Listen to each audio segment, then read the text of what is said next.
Pigeons 420. Mr. Grow It. And Rob from Cannabis Lifestyle TV. From the Stash Podcast. This show is brought to you by Dutchpro USA. Nutrients made for growers by growers. From the base nutrients to the Explode Booster. Dutchpro USA is bringing you the essentials that all growers need without the extra bottles. Visit Dutchpro USA or find their products on Amazon.com. Spider Farmer LED. One of the leaders in affordable quality LED lighting for growers. From the SF Quantum Board series to the SE Bar style LEDs. Spider Farmer has you covered without breaking the bank. Find Spider Farmer LEDs on Amazon.com. And AC Infinity. Innovators in the air game, providing state-of-the-art inline fans, tents, and more to the home grower. Visit ACinfinity.com or Amazon to pick up some of their products. And you could save money with any of these brands by checking out the discount codes below in the description. What up, boys? Gentlemen. What up, boys? How you Going doing? on. Good to see you guys. You're Good to see fucking you. good. Love Happy it. Your Thursday. headphones, P. Oh, thanks, bro. Look at you. I was saying it brings out your eyes. You know And what I I'm wasn't joking. The saying? hazel. We're gonna have we're gonna look like a Little bunch green. of Power Ranger DJs soon. We're gonna get some over to Chris. We got to. Mm. We got Yeah, to. no, I need it. What do you think you I need? feel so left out. Green, yellow? What do you think he needs? It's gotta be vibrant. It's a vibrant thing. Yellow. Pink. Vibrant thing. Pink. I don't know, pink Hot might, pink. might clash with my perps a bit. I think we might POV. clash. Can't take all my sunshine. Oh, boys, I'm happy to be back, man. It is a fucking Thirsty Thursday, pre-Friday, Friday Junior, according to some of the grummies in the chat, the stashers. Appreciate it. Man, Yeah. I'm having yeah. a good day so far. I don't know about you boys.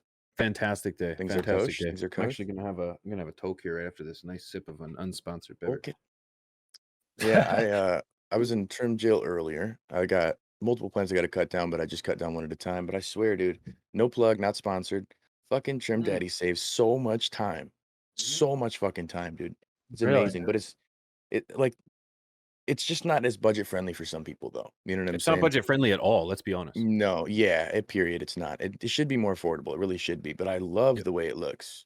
Love it. And I think, oh, birthday today, Shamrock, is that what I'm at? Hell yeah. Happy birthday. Hell yeah. Happy birthday. Happy birthday, guy. No, I just think that overall, man, when it comes down to the affordability of things, it's tough in this industry when it's specific for cannabis, when it's made, marketed just for the plant. And I think that's where some people get the gripes of the small businesses. I don't know if anybody saw the Hawthorne video I put out the other day. Wonderful. It wasn't video. meant to put anybody down who's working with them. It was just to expose what the reality is. So appreciate it, P. So I think the key thing is, though, is like where your dollars are going. Are they going to ethical companies? Or are they going to companies that are throwing the C word on there and all of a sudden charging you more? There's a little balance you have to find. And in the budget world, man, I don't know about you boys, but when I started, I was definitely on a budget. I was balling on a budget, thought I had a lot of money. But once I got into the grocery store, it turns out I was broke. Yeah, it's fair to say I can only speak for myself, but my entire career started on a budget. And, I think I'm not alone when I say that because, you kind of get into this. It's I think it's less likely that you get into this with abundance of a knowledge, with an abundance of money, with a drive to and resources to be able to get the best of the best right out of the gate. Myself in particular, I started in a little cabinet, little TV stand using CFL lights, and a micro space bucket.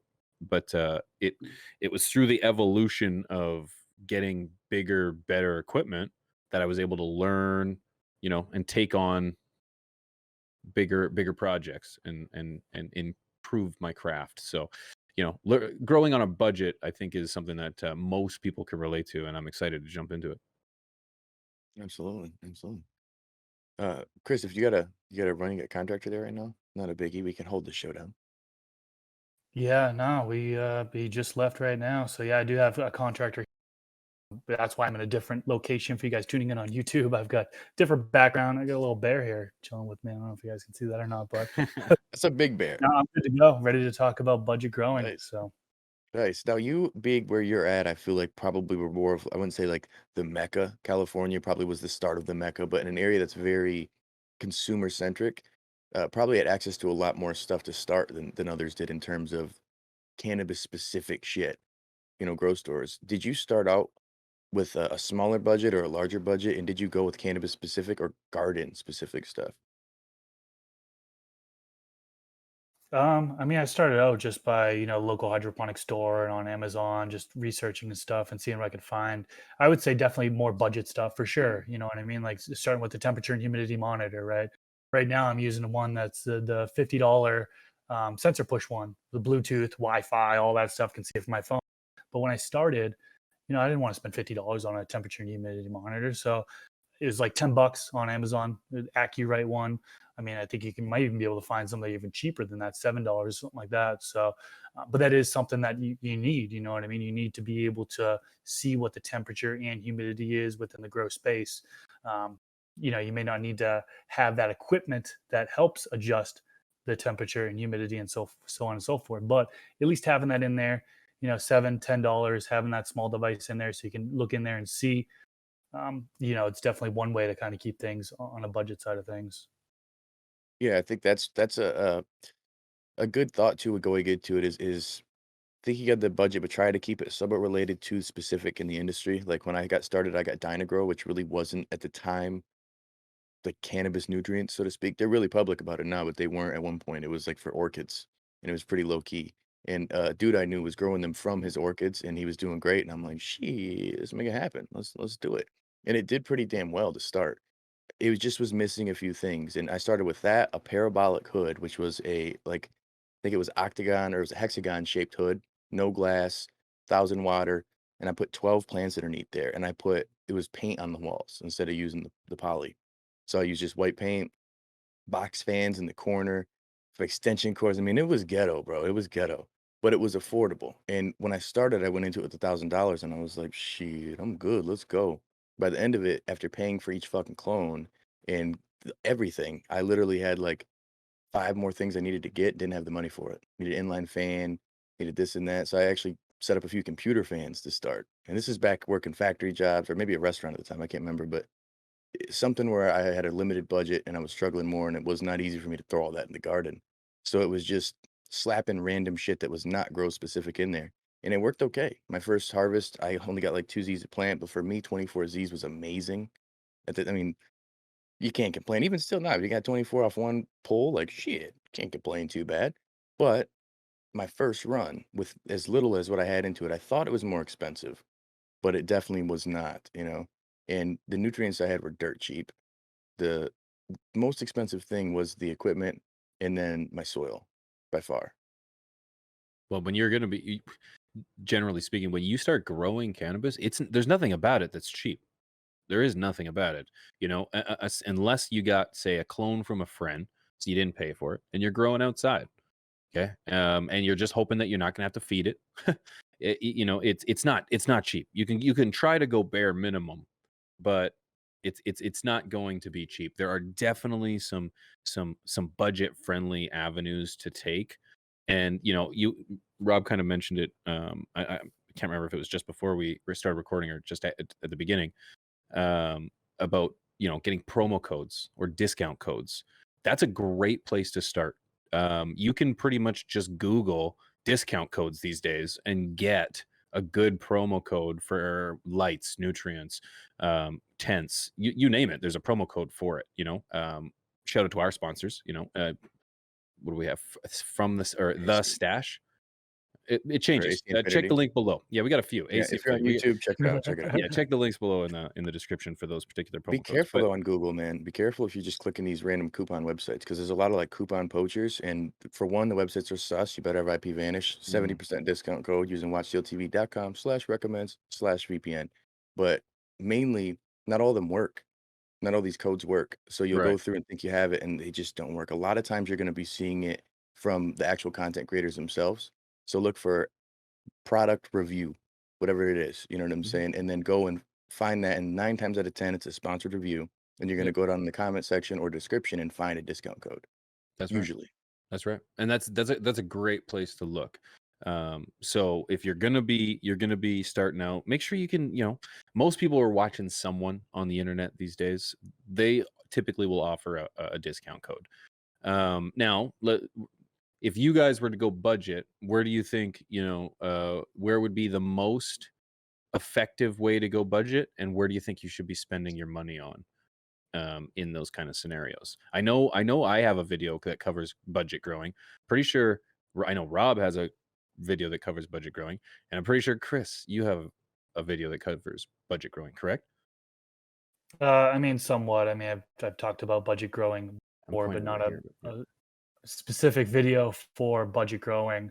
But to kind of answer your question, I think one thing, if I was going into something on a budget, I wouldn't get a grow tent. You know what I mean? I think that's number one. That's where you can save money is when you're Mhm. outdoors. You don't really need a grow tent. You can get away with doing it in the closet, or maybe a spare bedroom and just kind of boxing off the area. Sure, you're probably not going to be able to get the perfect temperature and humidity dialed in. Okay, but the plant will still grow, right? You're on a budget.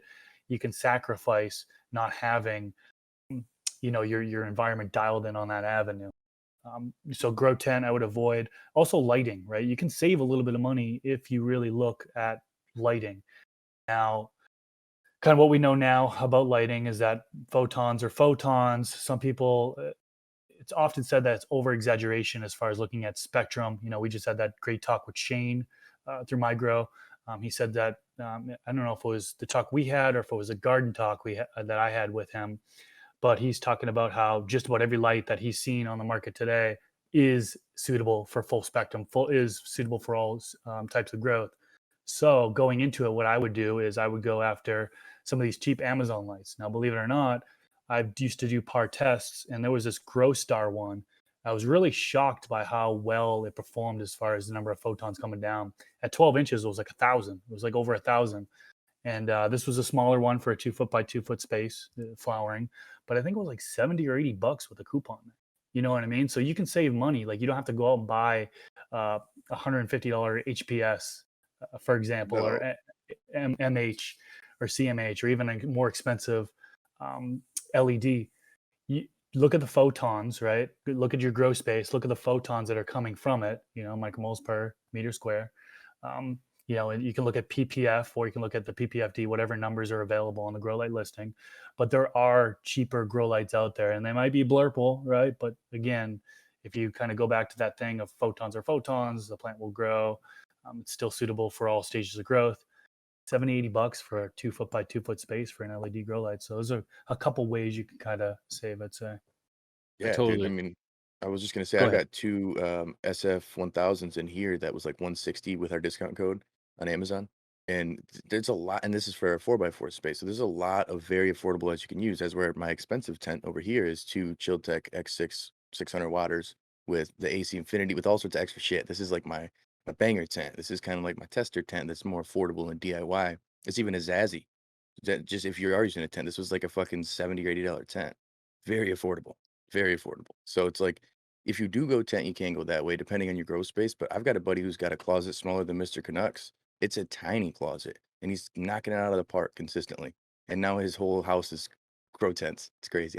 His woman is amazing to allow But that. that's how it starts, right? That's how it starts. It starts off That's the budget, way. and a definitely or progressively hone in your craft.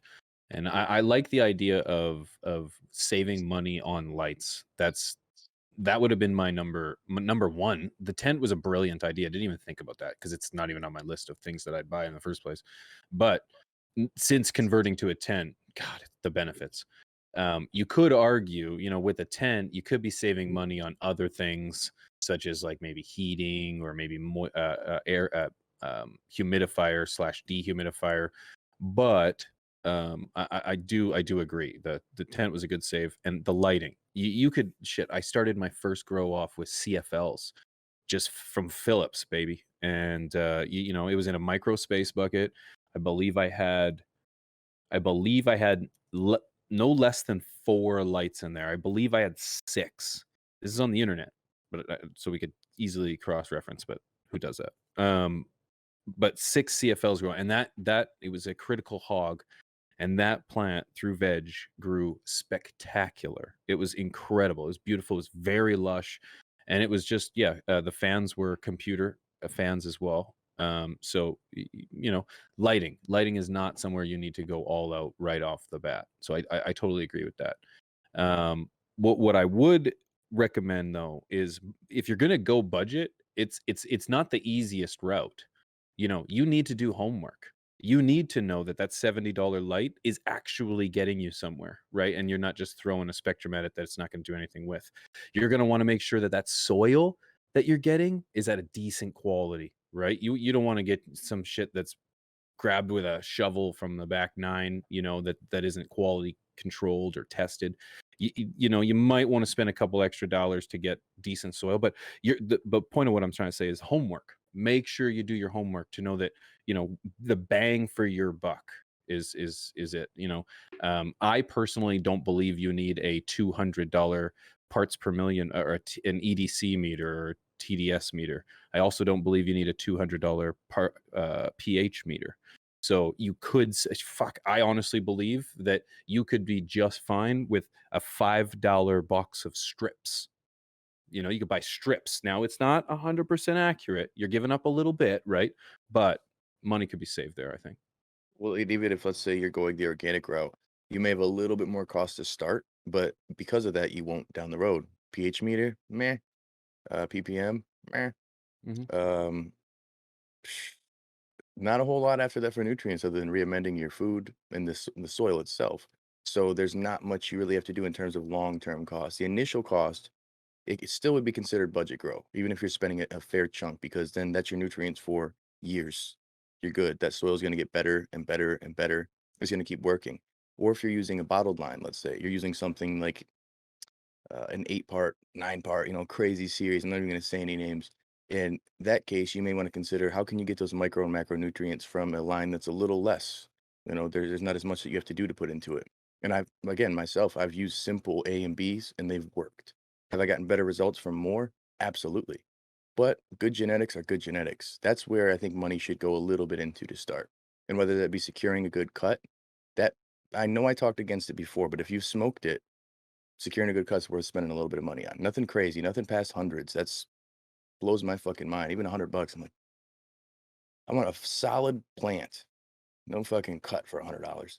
But people hunt and they'll do like 1,000 seed hunt and they'll end up keeping one, and that's for them worth it.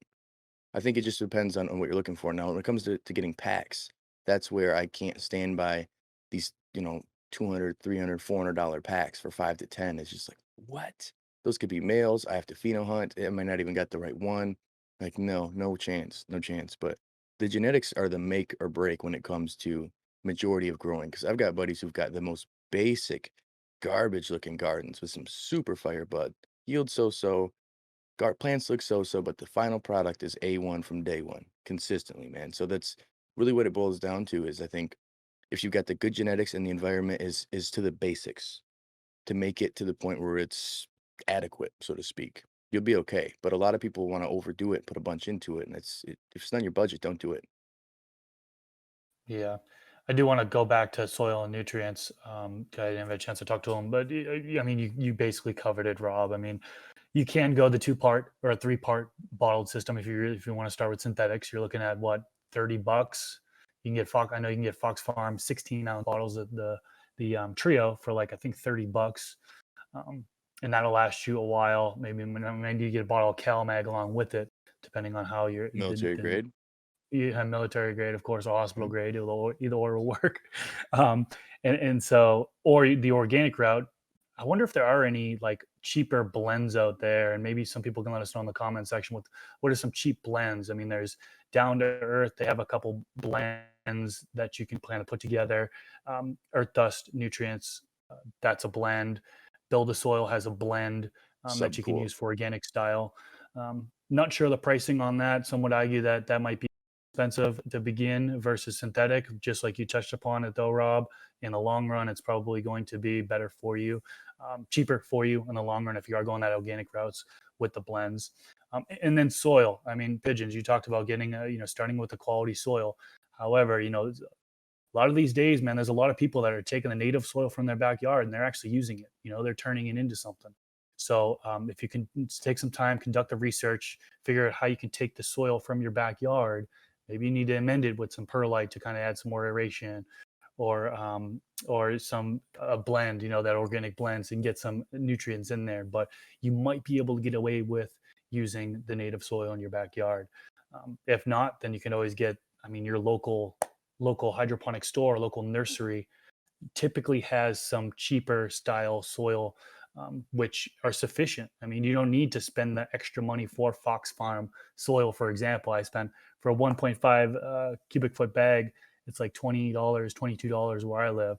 But there are cheaper bags there that you can get, that are potting soil. Just make sure it's not topsoil. It's a little bit, potting soil is more for better aeration for cannabis plants in particular. But you can get away with a cheaper potting soil in that avenue.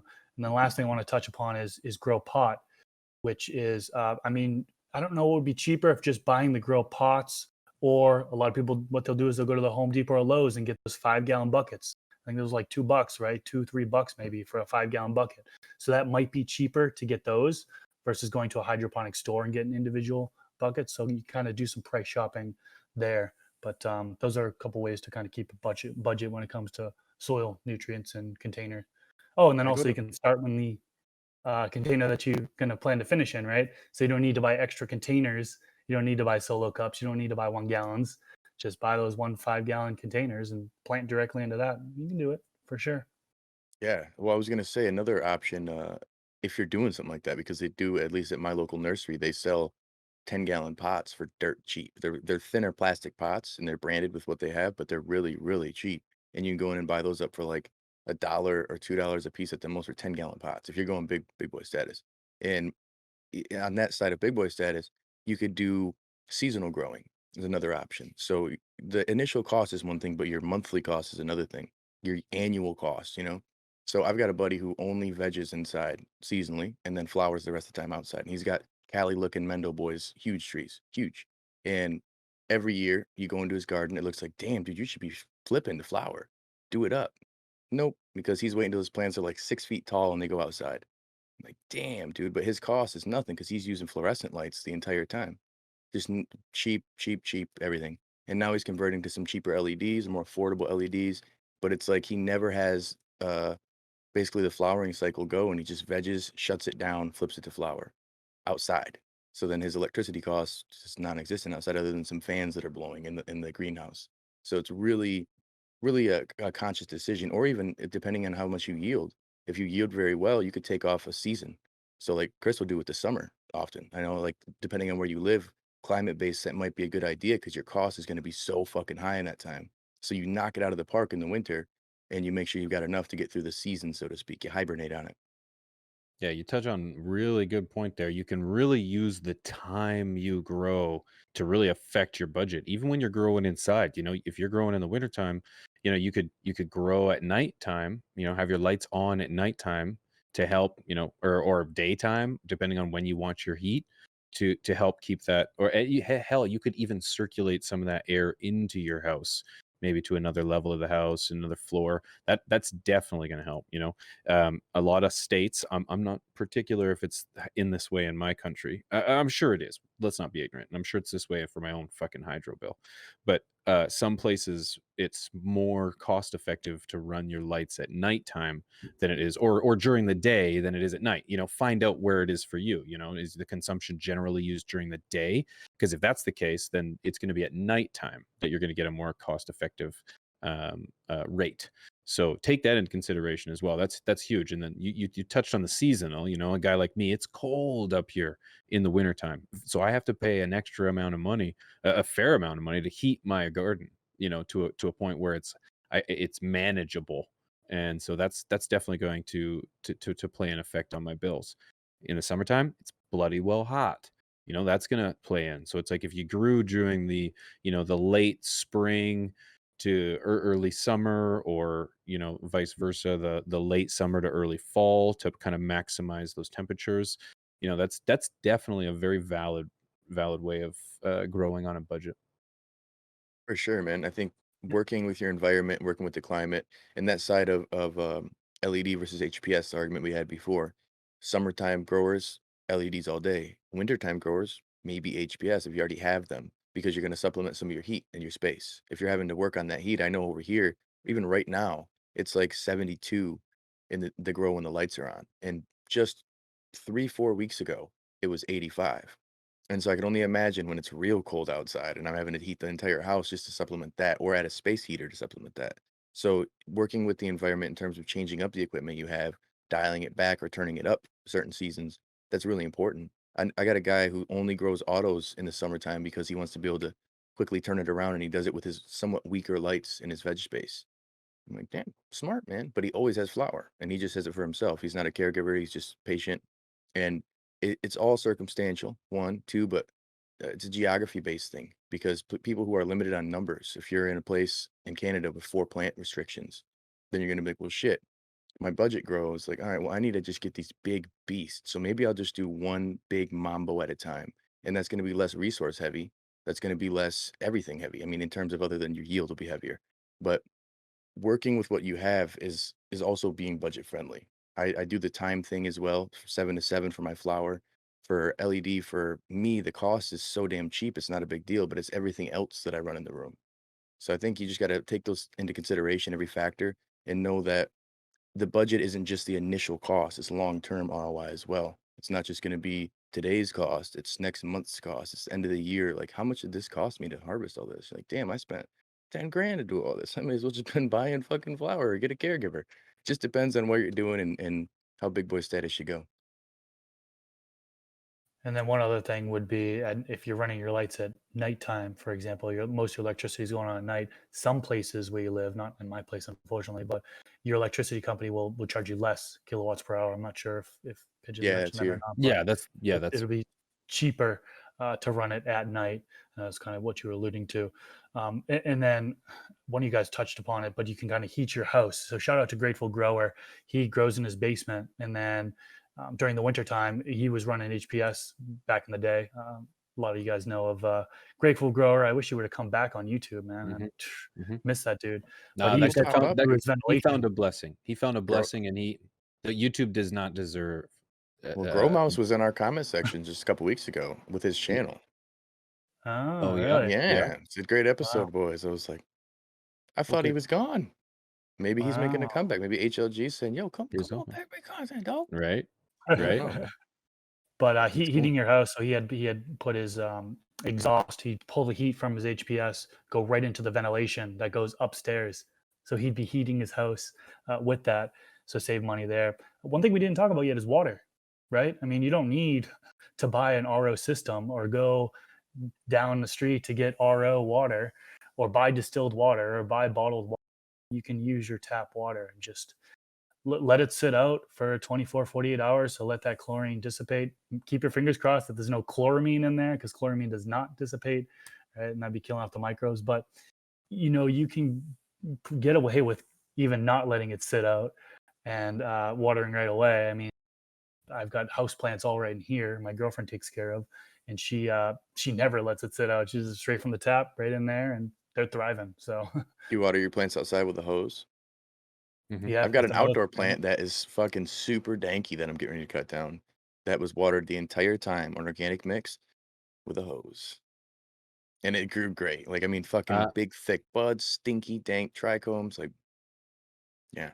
my last two years of harvests, the water comes right out of the tap. I don't pH it. I don't check for parts per million. I did when it first came out of the tap. Comes out of the tap at about 20 parts per million. That's probably high. He's lucky you. Yeah, and it's the pH is like right at like 6.8 like it's perfect. It's perfect. It's probably at about the 7, but I'm sure that something happens in there. But like chlorine and the chemicals they use are best at 7 pH. So if they're going to maximize the chlorine, that's where you'd want their water. But it's perfect right out of the tap. Haven't had an issue with it. Yeah, look at your plants, dude. Check out P on Instagram, man. Those lush, but fuck yeah, go over to the YouTube page. They wonderful. Sheesh. Yeah, they're great. No, they're great. Whew. They're fantastic. One thing also, it's like if you're on a budget, man, consider DIY, man. DIY. We have channels or channels. We have videos on DIY we did DIY growing, correct, or DIY smoking devices, or DIY both? smoking, we did a little bit of both, but I think the growing one we did It was on a a better one separate. there. I know But I can't remember what it was, what we touched on, but yeah, Green Goblin's got a lot of good stuff. Green Goblin create 510, very use what good you old. have. Yes, yeah, totally is. Yeah, use what you have. You know what I mean? Don't go anywhere, man. Like my mother-in-law created pots for me out of old jeans. So like she sewed them up. Yeah, they were fantastic. I was waiting for Chris. He's thinking, he's like, How? skinny Old jeans. jeans or you bell bottoms? Skinny What are jeans. these? For those Uh, Jinkos? Jenko jeans. but use what you Fuck, have, that's my man. Like, favorite. if you're gonna go, you can go organic. You can reuse your compost. You can use so many things, reuse so many things in the garden. You don't need a tent, but I converted an old entertainment stand into a garden. And DIY as much as you can if you're on a budget. Now, please, for the love of God, be safe. Okay, when you're dealing with electrical, when you're wiring things together, I'm by some grace of spirit, I have not burnt my house down, because I have rewired things and I've burnt out sockets and I've melted plugs, and yeah, horrible, horrible. So just make sure when you're creating things that you're being safe about it. We're in a new day where a lot of us can now share. We can get an electrician in our house to come and do this stuff for us. You should definitely consider that. Definitely consider Good that. idea. It's a good idea. But There's- DIY is always an option. Yeah, there's a DIY. There's a way to do a DIY carbon filter. Now, I've never done this before, but if security is an issue for you and you want to hide the smell, carbon filter, you can make your own carbon filter. We didn't touch upon that yet. I made And one. then kind of That'll be the ventilation. I mean, DIY there's people. episode. Yeah. And then ventilation, I mean, you can kind of get away with, I have plenty of friends who get away without running an inline fan. They just have a box fan. So I think box fans might be cheaper than oscillating fans. So as far as air Yeah. circulation, you might lean towards the box fan if that's cheaper for you. But they just keep their closet open and just have a box fan exchanging the air, and they live in the house or the apartment that they're in. So the CO2, the fresh air exchange, isn't as important in a sense, to where if you weren't living in there and there wasn't any CO2 being generated by you or pets or whatever, then you would need an inline fan, or else you could see slow growth. But yeah, there's a way to help save when it comes to ventilation. And talking about security, we do have a sponsor. If you want to keep things secure, check out IPVanish. They're a sponsor of the Yes. channel. So Make if sure you're you do browsing on that. the internet looking for gross stuff, need to keep things hidden or whatever. I mean, I run it just for protection purposes. I mean, hackers are one of those things. If you visit a website, they can see your IP just by looking at it. So if you have an Yeah. IP address, VPN, it'll hide that. So shout out to IPVanish, link in the description section below. I think there's a 70% discount right now. for a 70 short period fucking of time. percent. It's ludicrous. I've used Where- it and I've had friends use it. What's the It's link to? watchcltv.com/recommends/VPN. Oh, Boom. It's Boom. fire though. I definitely like thanks, it. guys. But Thanks. yeah, man, I think that kind of summarizes the budget growing. Anything else? Obviously, if you're watching on YouTube, drop in the comment section. If you're here on Twitch, stick around. We're still talking. We're still doing our thing. We're token. But yeah, man, it's really just all about making it budget friendly for yourself, thinking long term, not just short term, and knowing that what's budget friendly for you may cost more time, and focus on that as well, because your time is money, and life Totally. is worth something. Maybe not money, but it's valuable. Well, you have to you know? ask yourself, where is your budget the most important? Are you in this long term, or are you in the short term? Did you just get that stimmy and you're sitting on some pretty pennies? Okay, are you going to invest that in your grow? Are you going to blow it all? You have to ask yourself, are you going to go the best HPS system? And then it turns out that a year from now, you're realizing, damn, I just bought that light 3 times in an electric bill. You ask yourself, make those kind of decisions. But hell yes, that was a wonderful conversation. Don't forget, guys, on YouTube, we do these shows live twice a week, Tuesdays and Thursdays, over on twitch.tv/From the Stash podcast. If you're watching live right now, stick around after. As Rob mentioned, we're going to have a stash. We're going to chill live. But over on YouTube, guys, thank you for being here. Leave a comment in the section on how you think you can help keep it budget friendly in the garden, because we're interested to hear from you guys. It's the most important. It's what steers the show around here. Yeah, we didn't cover everything that there is. So When do I'm we? definitely looking forward to reading the comment section. I mean, composting is another thing that we didn't even cover. So Mm, let us mhm. know what we missed down in the comment section below. And yeah, share these best practices so we can save some coin. All right.